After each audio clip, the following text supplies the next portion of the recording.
राजा और तोता। एक समय की बात है। किसी एक राज्य में हरिशंकर नाम का राजा राज करता था। उस राजा के 3 बेटे थे।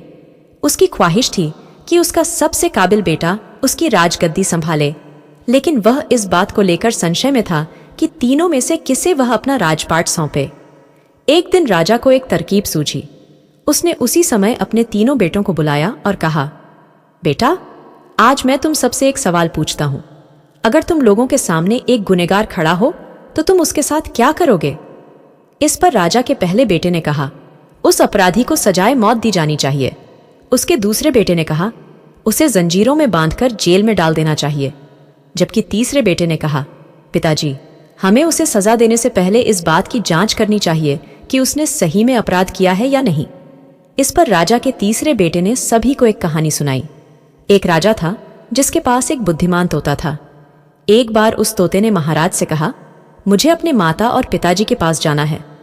राजा ने उसकी बात नहीं मानी, लेकिन तोते ने हार नहीं मानी।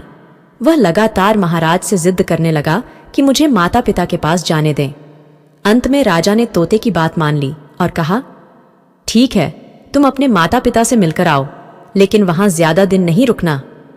राजा ने तोते को केवल 5 दिन की अनुमति दी और कहा, तुम 5 दिन में अपने परिवार वालों से मिलकर लौट आना। इसके बाद तोता 5 दिन के लिए अपने माता पिता के पास चला गया। 6ठे दिन जब वह राजा के पास लौट रहा था तो उसने सोचा कि क्यों ना वह महाराज के लिए कुछ उपहार लेकर जाए। फिर वह पर्वत की ओर निकल पड़ा। दरअसल वह महाराज के लिए अमृत फल लेना चाहता था। वहां पहुंचते पहुंचते रात हो गई।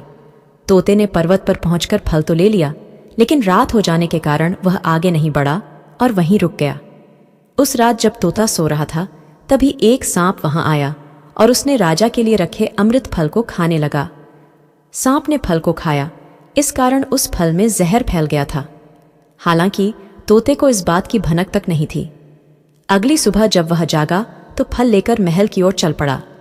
जब वह महल पहुंचा तो खुशी खुशी सीधे राजा के पास गया और कहा, महाराज, मैं आपके लिए यह अमृत फल लेकर आया हूं।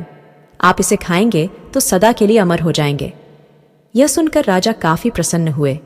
उन्होंने तुरंत उस अमृत फल को खाने के लिए मांगा। इस पर एक मंत्री ने कहा, जरा रुकिए महाराज, आप इस फल को बिना जांच किए कैसे खा सकते हैं? एक बार यह देख तो लीजिए कि तोते द्वारा लाया गया यह अमृत फल सही है या नहीं। राजा उस मंत्री की बात से सहमत हुआ और कहा कि तुरंत इस फल को एक कुत्ते को खिलाया जाए। राजा का आदेश पाकर सैनिक ने फल का एक टुकड़ा कुत्ते को साथ ही फल को फेंकवा दिया। कुछ साल बाद ठीक उसी स्थान पर एक पौधा निकल आया। यह देख राजा को लगा कि यह उसी जहरीले फल का पौधा है। उसने सभी को आदेश दिया कि उस पेड़ का फल कोई नहीं खाएगा। कुछ दिन बाद एक वृद्ध व्यक्ति उस पेड़ के नीचे आराम करने के लिए रुका। उसे भूख भी काफी जोर से लगी थी। उसने उसी पेड़ से फल तोड़ा और खाने लगा। फल खाने के बाद वह बूढ़ा व्यक्ति एकदम से जवान हो गया। राज ने जब यह देखा तो वह आश्चर्यचकित रह गया। उसे समझ आ गया कि वह फल जहरीला नहीं था। उससे बहुत बड़ी गलती हो गई। उसने बिना सच्चाई जाने तोते को मार दिया। इसे लेकर उसे काफी पछतावा भी हुआ।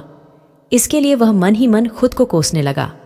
इधर तीसरे राजकुमार की कहानी खत्म होने के बाद राजा हरिशंकर ने उसे ही अपना उत्तराधिकारी नियुक्त किया। इसके बाद राज्य में जश्न मनाया गया। कहानी को अंत तक सुनने के लिए धन्यवाद। अगर कहानी पसंद आई हो तो वीडियो को लाइक जरूर कीजिए।